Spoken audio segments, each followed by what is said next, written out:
Thank you very much, Minister Juan Ponce Enrile of Defense. I greet the Chief Justice of the Supreme Court and Mrs. Fernando, the Speaker of the Batasan Pambangan, and Mrs. Makalintal, Assembly Carmencita, and of course, the AD who has jurisdiction of Asia, since he's Governor of Metropolitan Manila and Minister of Human Settlements. I greet the foreign guests, special members of the Diplomatic Corps, the members of the Judiciary, the Supreme Court all the way down to the municipal courts, and our legislators, my fellow administrators in government, my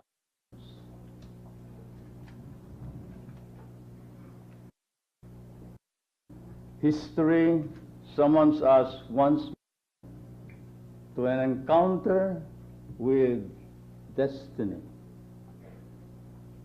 It is the privileged fate of generation, yours and mine, that it has been called twice by that same history to serve. Life and honor in the hour of crisis and the hour of need. The first time, of course, was when we had a war of our own making, in order to defend our country. The second time was when we had to impose on ourselves 8 years and 4 days, less than 4 months, of a martial discipline in order to save the Republic. Today we are privileged once again. We have another encounter with destiny. The magnitude of this moment necessarily brings us back to the very first crisis in the life of our people, when nearly a century ago our forebears in Pugadlawin, Tirad Pass, in Kawit, in Malolos, offered their lives, their happiness, and most valuable of all, their sacred honor to a quest that we pursue to this very day, the great quest for a new society. This was and has ever been the Filipino dream, a dream of a new order of national existence, a dream thwarted for close to a century. We have had 100 years of solitude, a century of alienation from one another, 100 years of humiliation and distorted values. And so it was that 8 years ago, the consequences fell upon us. A social order in which the privileged of the few were enjoyed over the degradation of the many. In some, the social indifference of the elites spawned the rebellion, which we then call the rebellion of the poor, in which legitimate grievances were exploited by conspiracy and subversion to bring about the destruction of the Republic of the Philippines. The death of a nation through violent revolution. Indeed, the perils which threatened the Republic then were brought about principally by the failure of the elites, the oligarchy, incarnated in a political society which deluded rather than educated the masses of our people in the ways of an authentic democracy. We had a political and social culture that was dominantly populist and opportunistic. History has shown to us how societies are saved and regenerated in various ways. In the few years, the kings curbed the excesses of the ruling barons, or vice versa. At other times, checked the abuses of kings. Still in other periods, governments protected the common good against the rapaciousness of the ruling class. An example from recent memory was President Franklin Delano Roosevelt's proclamation of the New Deal. Essentially, this was what we have since called the revolution from the center, which bought time for our people so that they could muster the strength to stem the tide of turmoil and rediscover their solidarity. The old Constitution, colonial as it was, approved by an alien power as it was, nevertheless provided the legal and peaceful means for this quiet revolution. We were to have cherished and protected it, and we now have a new charter whose ratification we celebrate today, which we must cherish all the more, for it is our very own, for it brings together a new system, a new policy, and the resurgent spirit of a new people. There are those who would denigrate this Constitution. I am afraid they live in the past of their lost glories, a past when the freedom and the happiness of a few were held up as the freedom and the happiness of the many. It was a night or of a remembered greatness, shall we say. I am moved to recall how 16 years ago I appealed for the support of our people with an invitation to greatness. 7 years later, the gravest peril was upon us, menacing our lives and freedom, freedom of generations yet to come. Anarchy, assassination, arson, pillage, destruction, immobilization of the economy, destruction of public buildings, and the proclamation that the new government would take over the Republic of the Philippines. I saw that crisis as the test of Filipino greatness, and I was elated that our people shared my vision. That crisis, my friends and my countrymen, is far from over, but we have proven ourselves in the past 8 years to be equal to any such crisis. To be sure, it had been necessary, imperative, to resort to the discipline of martial law, to summon the military to its sworn duty to defend and protect the Republic. But as events showed, contrary to our detractors, Cassandric warnings, our armed forces performed honorably and well. In accordance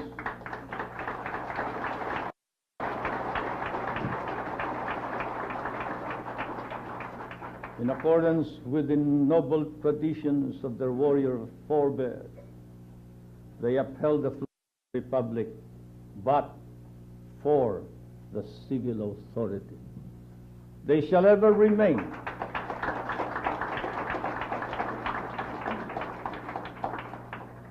as a model, as an example that shall be set up if in days to come after this the Republic should ever stumble once again. Our people will ask, how did the military of that decade of the 70s, how did these noble warriors and soldiers conduct themselves in those crucial days? And they shall point to you as the heroes whose lives they must emulate.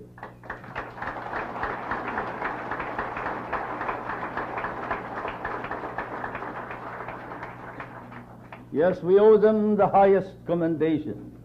Words are inadequate to express our gratitude to the men of the military and to the men of the civil government who quietly subordinated themselves in many cases whenever there was actual combat.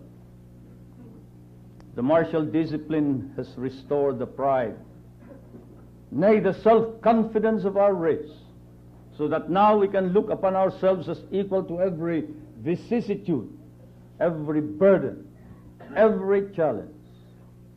We can now accept without reservations the invitations to greatness, the challenges of the modern world.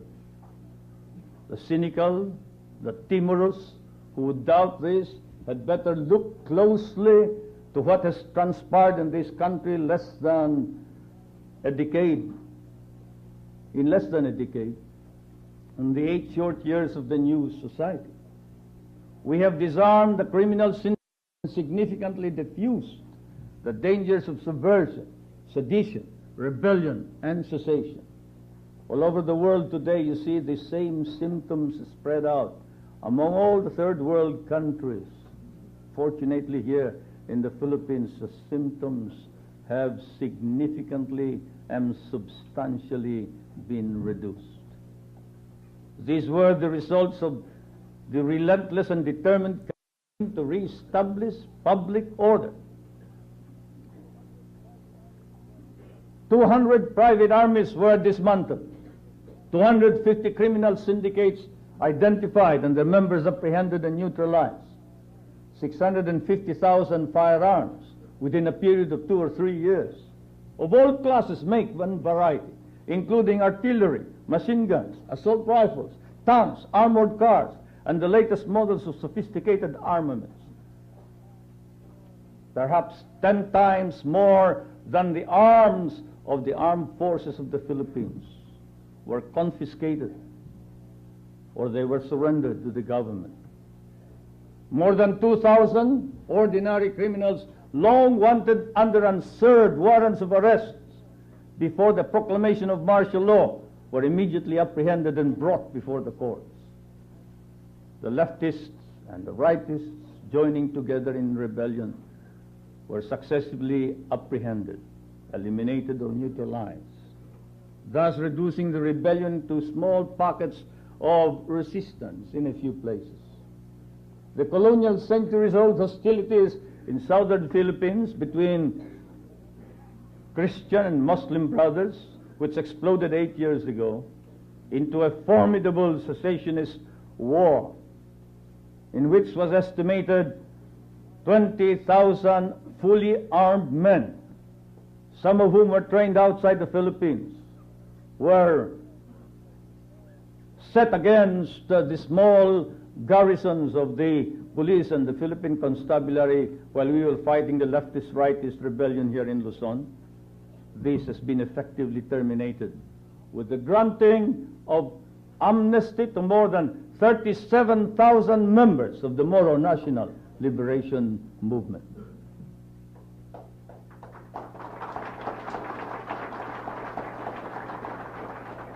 This, plus the establishment of the two autonomous governments in Regions 9 and 12, effectively terminates that movement.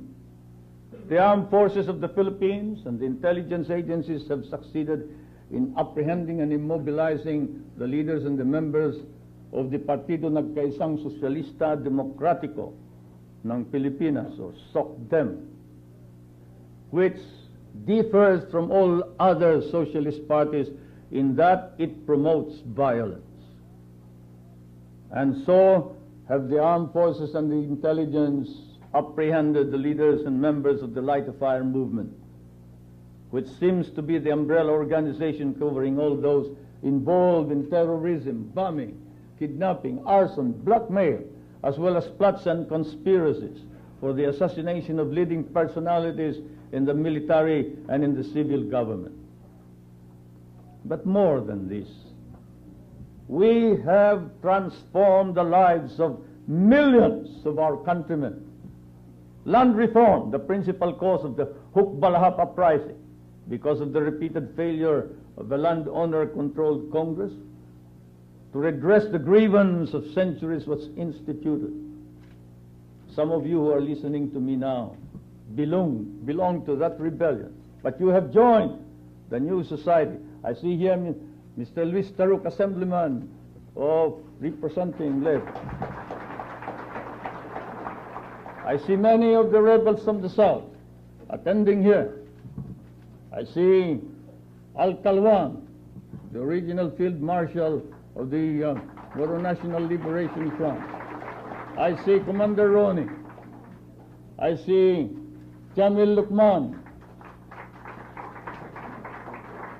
I see all these rebels who have raised the flag of intransigence against the Republic of the Philippines now joining hands in order to strengthen this commitment to the Republic for the maintenance of public order all over the land.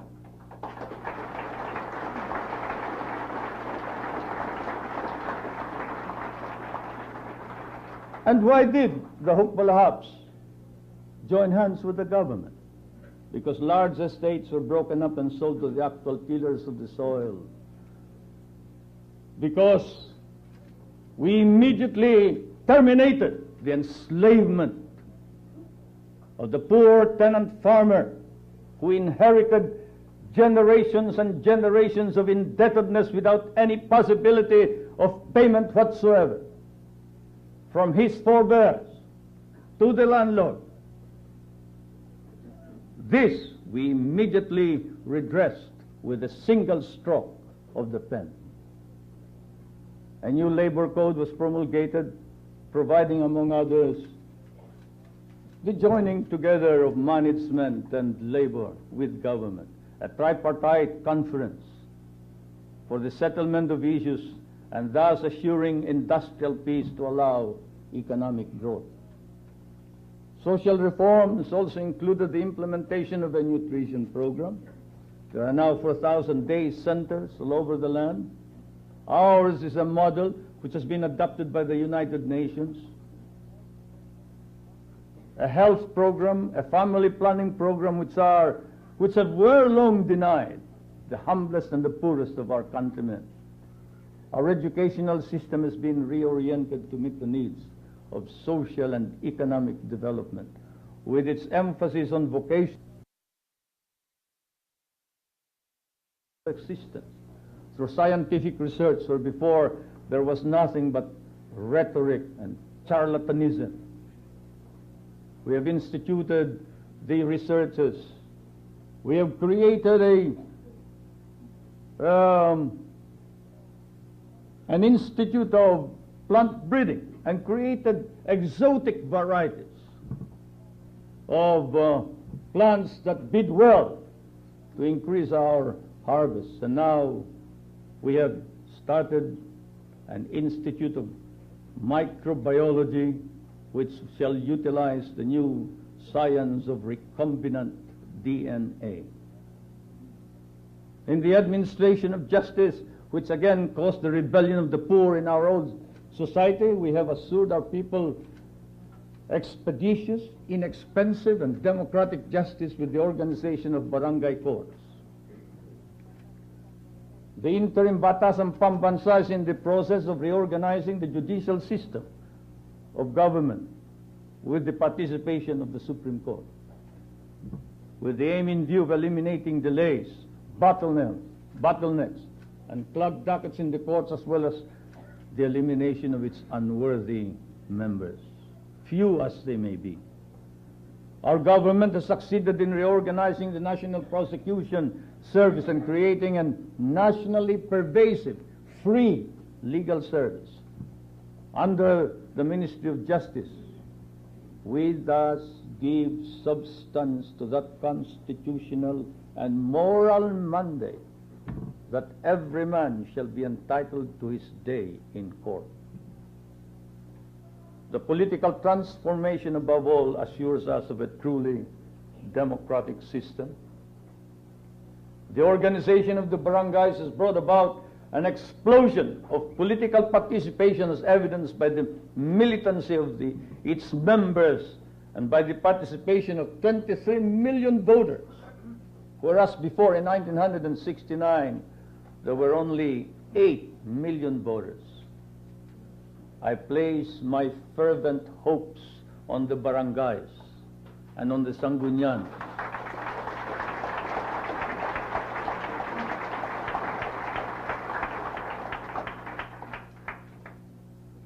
They are the testament to and the vehicle of popular sovereignty. With the barangays, power indeed has been returned to the people. Mabuhay ang mga barangay.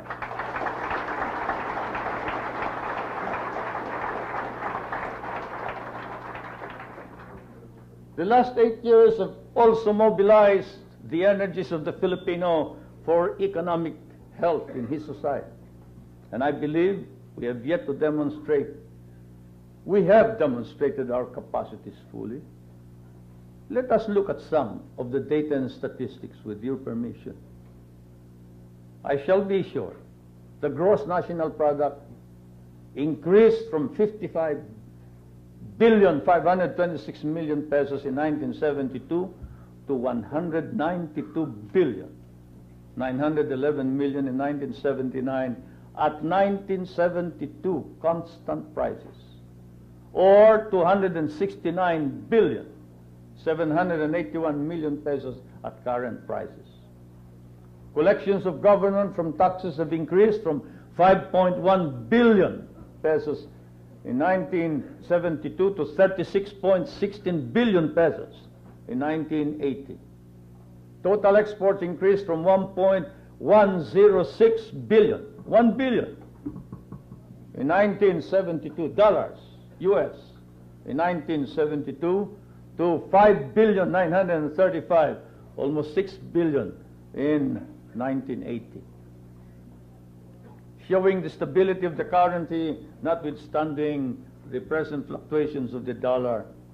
The rate of exchange of the peso to the US dollar has barely moved from the 1972 6.67 to the 1979 7.37. Savings and time deposits have increased from 5,402,000,000 pesos in 1972 to 49,116,000,000 as of September 1980. Gross domestic investment has not only doubled, trebled, quadrupled, quintupled. From 11, it has increased to about 80 million. In 1980, while gross national savings increased from 11,679,000,000 pesos to 62,395,000,000 in 1980. There was a time when the debt service ratio before this administration was more than 40% of the dollar earnings the previous year. This has been reduced to 20%, and now, as of 1980, reduced to 18.7% of foreign exchange earnings in the previous year. Incidentally, on the question of indebtedness, when we took over as president in 1965, most of the indebtedness were short-term indebtedness, payable within 1 year, 2 years, 3 years, 5 years. More than 90%. All of these were immediately shifted or converted into long-term indebtedness for some reason or other, because of inefficient management of our affairs, because of our bad credit worthiness. We could not borrow any money from anywhere. The most that the World Bank could lend us before 1965 was $40 million. By 1975 and 76, the World Bank had changed its opinion of the Philippines so much so that it was ready to lend at a single time $500 million.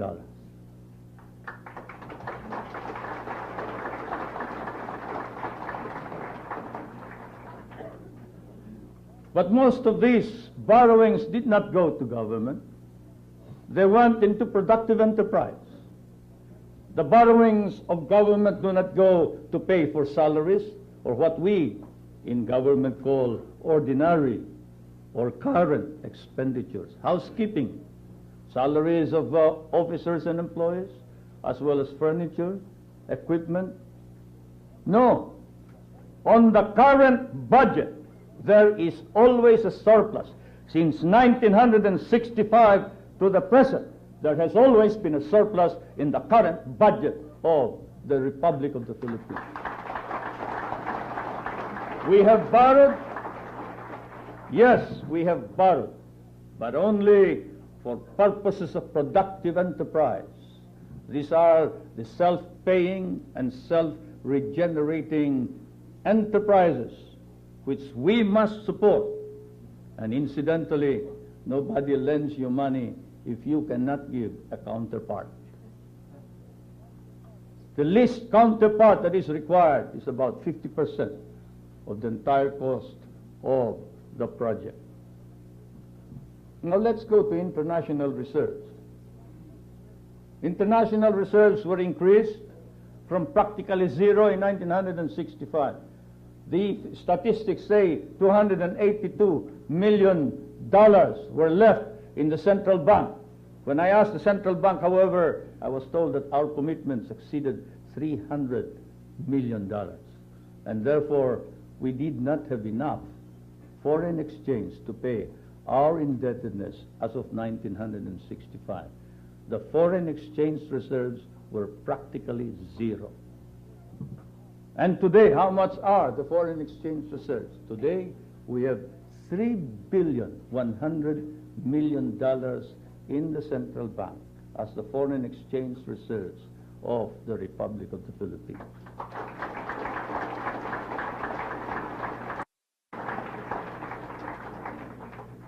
Finally, we speak of social indicators.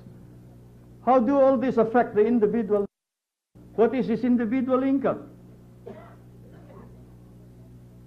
The per capita income, if we must talk in terms of all the people, has more than trebled from 214 US dollars in 1972 to 755 US dollars in 1980. And what do these figures mean to our masses, to our people? Some say the rich have grown richer and the poor have grown poorer. Well, we will not say they are blind to the facts. Let us say that they are prone to exaggeration. It is true, of course. The rich will grow richer because they have the funds and the capital, and we have no intention of confiscating private property. It is not a part of the ideology of the new society to confiscate private property and private enterprise. But we shall regulate wealth, and we regulate wealth so it shall not be utilized to brutalize the poor and the weak of our people.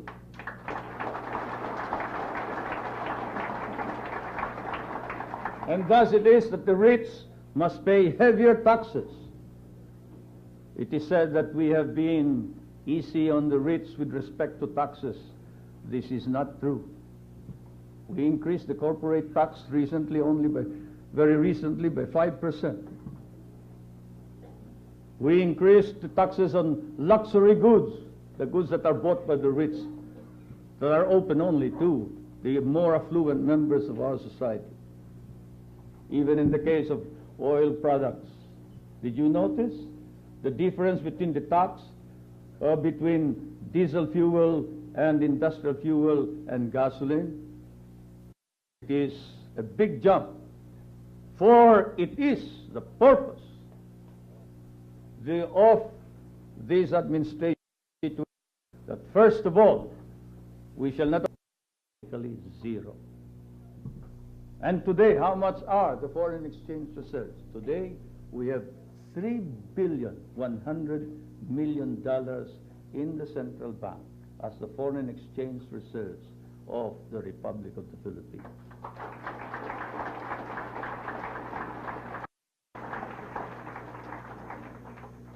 Finally, We speak of social indicators. How do all this affect the individual income?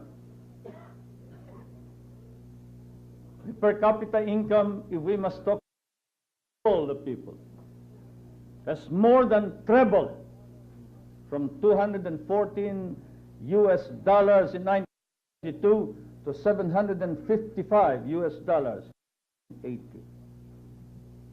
And what do these figures mean to our masses, to our people? Some say the rich have grown richer and the poor have grown. Well, let's say they are blind. Let us say that they are prone to exaggeration. It is true, of course. They will grow richer because they have the funds and the capital, and we have no intention of confiscating private. It is not of the ideology of the new society to confiscate private. But we wealth, and we wealth, so it shall not be utilized to brutalize the poor and the weak of our people.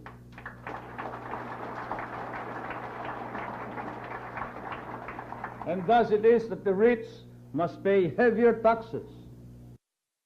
It is said that we have been easy on the rich with respect to taxes. This is not true. We increased the corporate tax very recently by 5%. We increased the taxes on luxury goods, the goods that are bought by the rich, that are open only to the or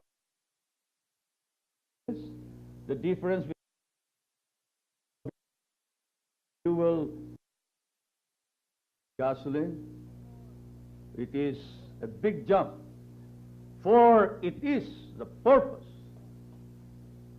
of this administration to situate, first of all, not only regulate wealth, we shall ask those who are capable and those who participate in harvesting the rewards of a progressive society to contribute what is just and proper to the maintenance of our republic.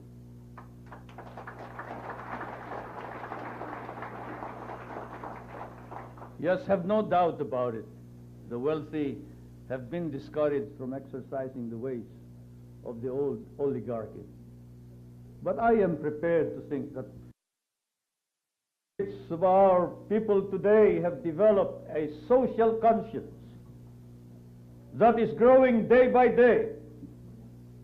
How often have they come,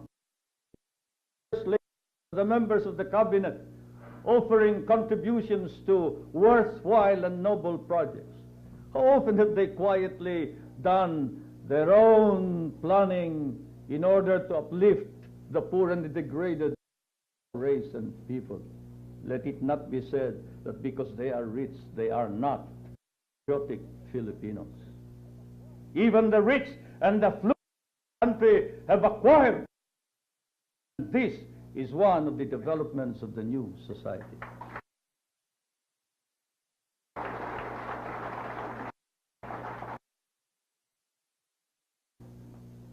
Now let's this as to the distribution. Who cannot that this is a new world altogether, and that income is now seeping into all classes of people. In 1972, the percentage of families with incomes 1,999 pesos and below was 24.3%. In 1979, this had been reduced to 11.2%, or by more than. Let's go to the top. The families with incomes of 30,000 and more. In 1972, there were only 5% of them of the entire population. Now, today, there are more than twice that. there are 12.8% of those who have this high income. And considering that almost all of these families that I speak of live in the rural areas, the new society is set to effectively change the living of the Filipino masses. Finally, the effective minimum wage has increased from 4 pesos and 75 centavos in 1972 to 23.30 to 24 pesos and 70 centavos in 1980. Along with these political, economic, and social transformations, we must count the newly won prestige in the family of nations. Yes, the president of the PhilConsa, Minister Juan Ponsen, really referred to the new prestige, the new standard of our country in the United forums of the third world, and we have normalized relations with socialized countries. Before this, and even to China, to the socialist countries of Eastern Europe, we limited ourselves to what is considered to be the pillars of the free world, and thus penalized ourselves and our products, for our markets were limited. The Philippines is now heard in the Council of Nations because it speaks with its own voice. An independent foreign policy is the hallmark of the Philippine Foreign Service. We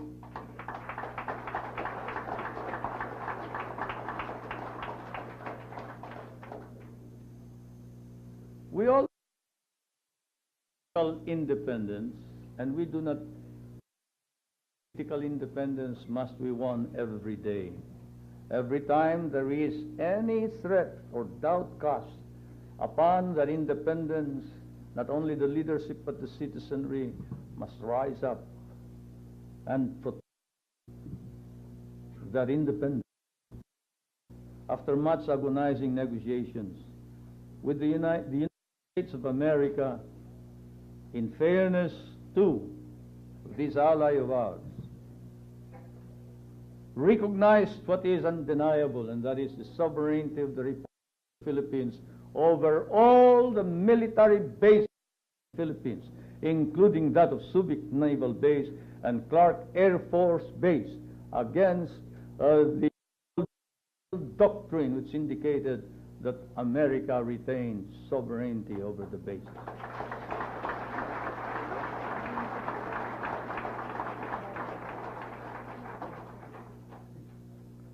Because of our martial interlude, our defense establishment and our armed forces have quietly established a self-reliant defense posture.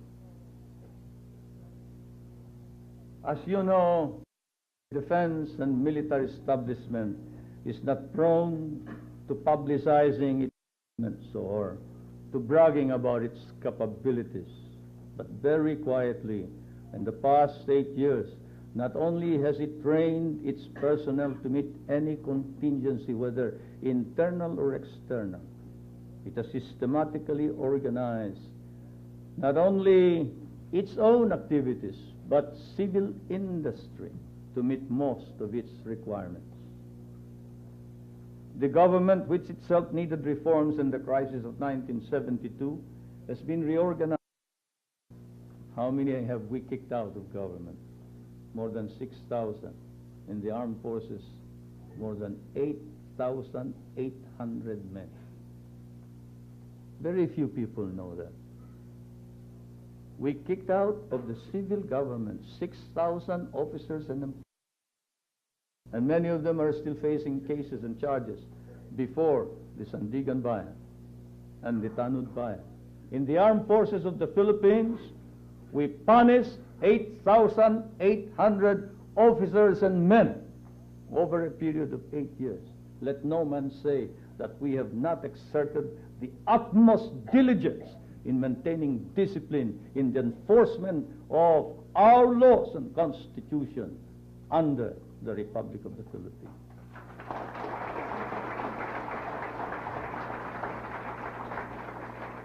Yes, we have eliminated the undesirable elements, and we will continue the campaign against corruption through the establishment of the Tanud Bayan, which, as you know, is the Ombudsman, and the Sandigan Bayan, which you know is the court for corruption cases. We are now actually engaged in identifying the corrupt government officials and functionaries. Conscious of the hardships ahead, therefore, we have embarked also on an effort to upgrade the civil service.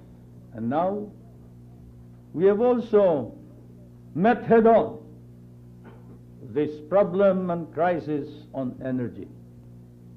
We have accelerated the energy program, which includes the intensified search and prospecting for oil and gas and other hydrocarbons within our jurisdiction. We have discovered and are beginning to exploit new coal deposits. The entire island of Semirara, we discover, is coal. Deposits in Cagayan Valley are all over the entire valley, in Bicol, Mindanao, and Samar. We've discovered geothermal sources. 8 geothermal units or geothermal centers of energy are operational. 6 are being constructed. We are next to the United States in the volume of electricity coming from geothermal sources. Hydroelectric power is moving on. As you know, the biggest in Southeast Asia is being put up in the Magat, Isabela. We have discovered Mars gas or surface gas. We use biomass, dendrothermal. Many countries here represented, including France, Germany, England, have lent us money for the dendrothermal projects, and the Scandinavian. We have discovered exotic plants which produce juice and burn like gas. By only yesterday, the other day, the hunger, which I know since boyhood, the fruit of a vine in Ifugao, was brought back. We pressed the fruit, and out came the juice, and we lighted it like gas. You go all over the land. There are many plants from which we can draw gas. There are conventional, indigenous, and renewable sources of energy which we must tap, and we shall tap. At this point, I must note the number of rural households that have access to electricity. In 1972, 76,000 households had access to rural electricity. Today, there are 1 million households that have rural electricity.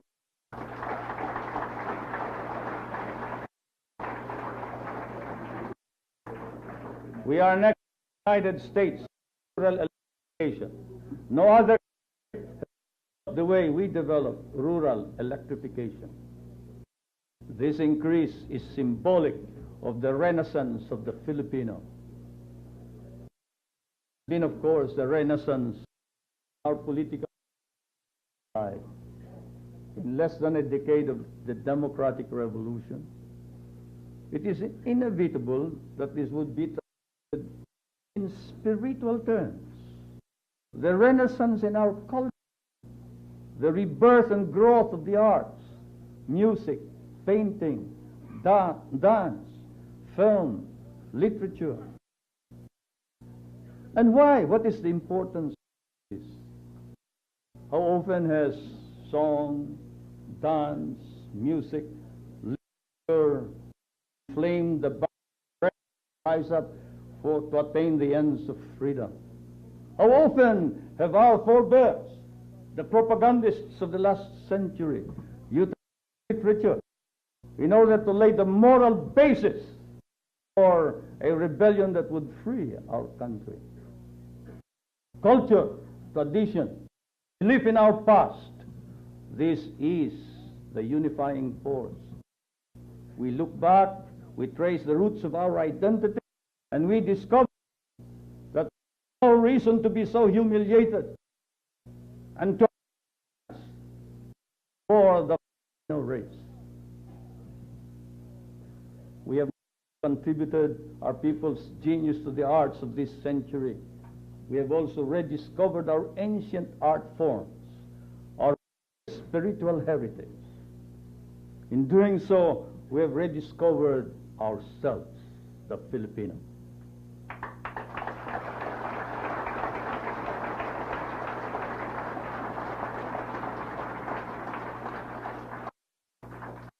The Filipino reclaimed itself, and this is only the beginning. The last 8 years, what could be achieved through discipline. The 80s will dramatize to us what can be achieved through self or inner discipline. Our wise men of the last century, the essential thing is not to win battles. The essential thing is to win the internal revolution. The revolution within one's, our minds. For in the end, the transformation of a society means the transformation of man. It's man. Thus from this day on, we must be conscious and heed the invitation to greatness. National greatness, as we all know, means two things. Militancy of a concerned citizen and the social commitment of a responsible elite, especially the intellectual elite. Let me repeat that. We shall need two things, the two weapons as we move forward from this day on. The militancy of a concerned and enthusiastic citizen, and at the same time, the commitment of a motivated elite, especially the intellectual elite of our country.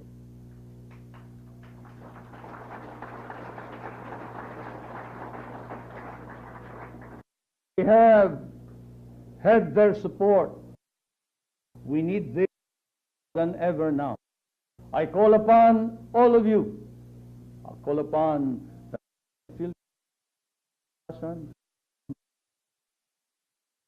local executives, military men who was saying, raise them above those who have not gone.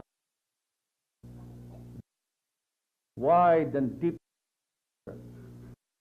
professional men. We have the highest world in relation to population. Elite we must draw, who would be the leaders of our country in the next generation. Martial necessity has passed. It has, yes, and served well the purpose of man's beleaguered. Cannot go on. Must mature, grow from outer discipline into, and so it is that, as I promised all instruments, morning of September 23, 1907, when I announced the proclamation of martial law, which had been signed before. With your support, myself, my life, and my family's life and honor, judgment of his, that when the time came when I must or we must end martial law, and that time could be seen then, I am the first to move in the termination of martial law.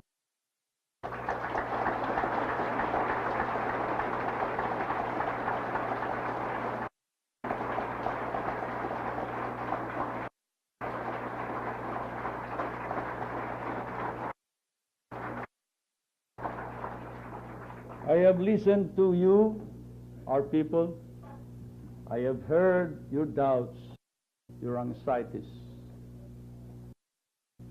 Next, outright into the lifting of martial law. And I have prayed to the Almighty for guidance.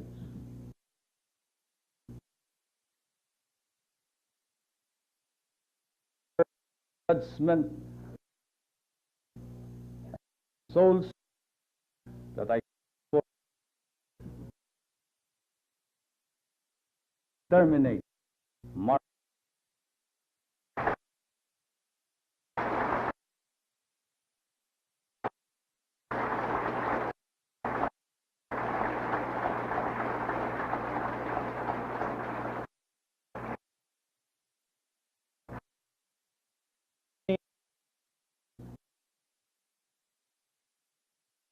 time of crisis.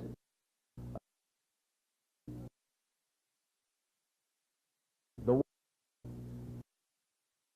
many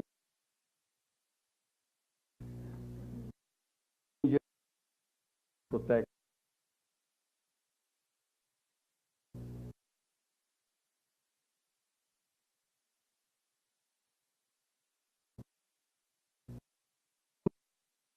well then.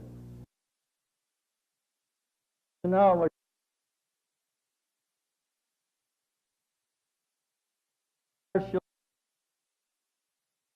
shall bring you and freedom.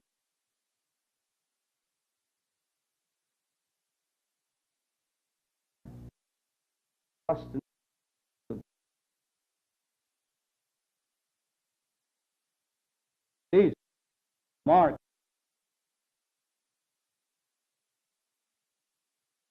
and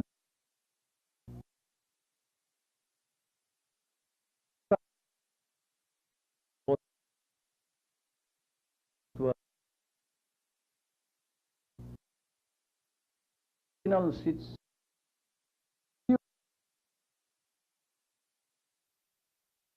and drink life.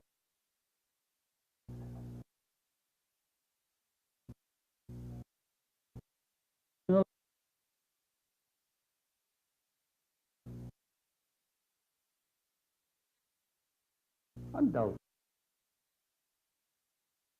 But we could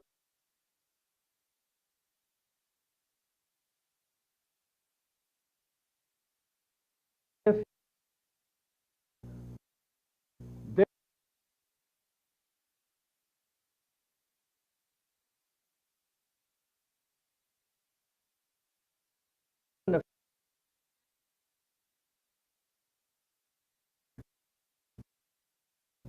characteristically we were all haunted guerrillero fighting elusive in the hills. For that was many of us landed where or had. Yet notwithstanding, one had to present the stern face of a leader, the dominating quality of, and at the time resolutely promise to each other, if necessary, we would go to the mountains and if necessary losing battles with a smile in our lips.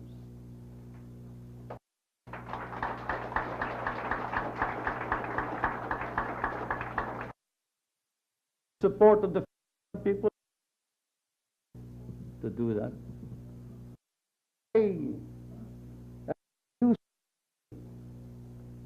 Spontaneous unanimity upon of martial law, you could hear the sigh of relief all over the land, from the north to the south, from the east to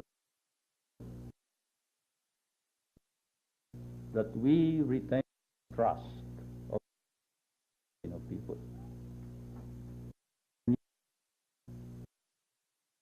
Shades of be tempered credentials of legality and constitution.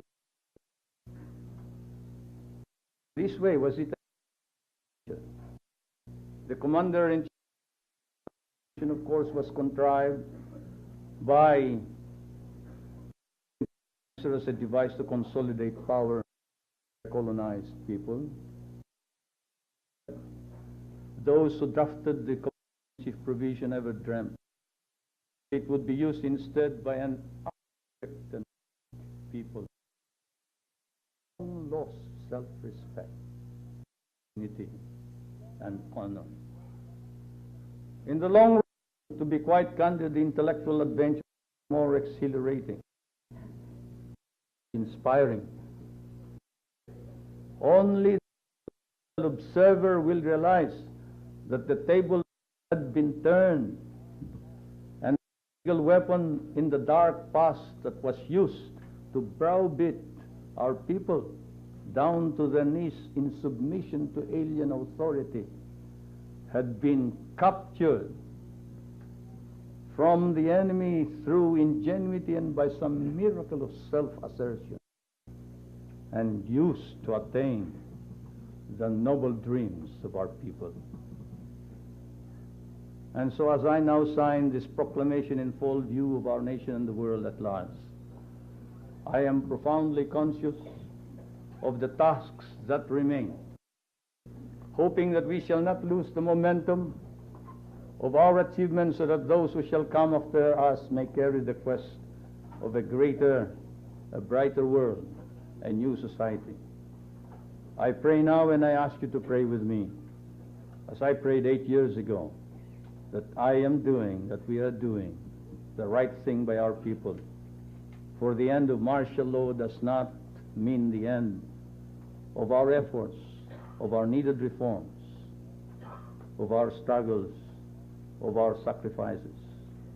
The passing of the martial necessity does not carry with it the passing of all the burdens, especially the heavy ones. There will be more tests for our capacity, for our resiliency, our strength as a people. Together we must pass these tests, surmount all crises. And so, as I have said, I signed in your presence, proclaiming the termination of the state of martial law throughout the Philippines. I say, we have just begun.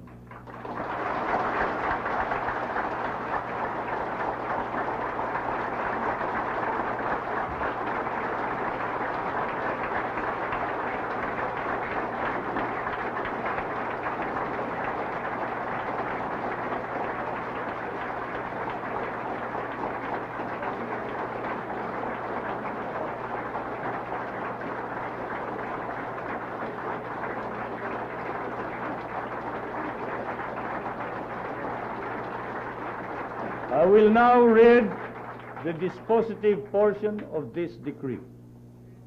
Now therefore I, Ferdinand E. Marcos, President, Prime Minister of the Philippines, by virtue of the powers vested in me by the Constitution, do hereby revoke Proclamation 1081, proclaiming a state of martial law in the Philippines, and Proclamation number 1104, dated January 17, 1973, declaring the continuation of martial law, and proclaim the termination of the state of martial law throughout the Philippines, provided that the call to the armed forces of the Philippines to prevent or suppress lawless violence, insurrection, rebellion, and subversion shall continue to be in force and effect, and provided that in the two autonomous regions in Mindanao, upon the request of the residents thereof, the suspension of the privilege of the writ of habeas corpus shall continue, and in all other places the suspension of the privilege of the writ shall also continue with respect to persons at present detained, as well as others who may hereafter be similarly detained for the crimes of insurrection or rebellion, subversion, conspiracy, or proposal to commit such crimes, and for all other crimes and offenses committed by them in furtherance or in the occasion thereof, or incident thereof, or in connection therewith.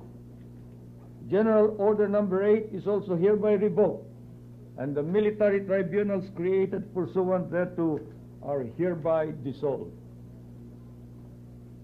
Pursuant to Article 17, Section 2, Paragraph 2 of the Constitution, all proclamations, orders, decrees, instructions, acts promulgated, issued and done by the incumbent president constitute part of the law of the land and shall remain valid, legal, binding, and effective even after the lifting of martial law, unless modified, revoked, superseded, or altered by subsequent proclamations, orders, decrees, instructions, or other acts of the incumbent president, or unless expressly and explicitly modified or repealed by the National Assembly or the Batasan Pambansa. In witness hereof, I have set my hand and caused the seal of the Republic to be affixed on the 17th day of January 1981. Thank you.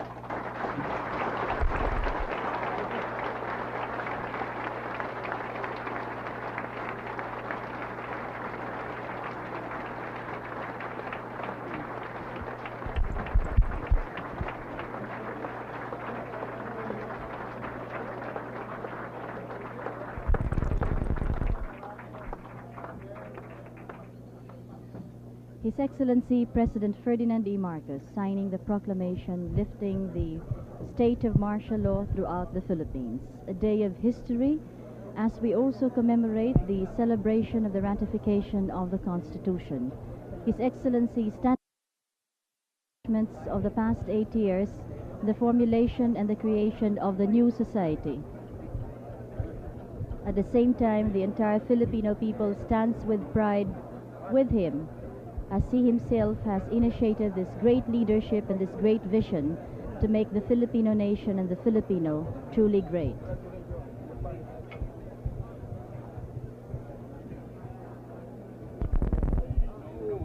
It certainly has been a very historic, emotional, touching moment. Clearly, no doubt, there is a certain dimension to this affair here that one cannot capture in words. The men of the military, the armed forces of the Philippines, General Espino, General Ramos, General Abad, General Sarmiento, General Paz, Commodore Alejandro, they're all going and talking to the First Lady and the President. As I said, it's been quite an emotional moment here at the Heroes Hall in Malacanang. The First Lady obviously touched by the eloquence of the President and the forcefulness with which he delivered this address, and the very deep sense of leadership, patriotism, and faith that the President evidenced in that address this morning. He has always maintained his faith in the integrity of our nation and our people, in their good sense, and the fact that they have stood by him through all the moments of anguish, difficulty, and crisis. And very clearly he is depending and relying on that particular level of support and faith in him, as he mentioned in his address. A large group of people crowding around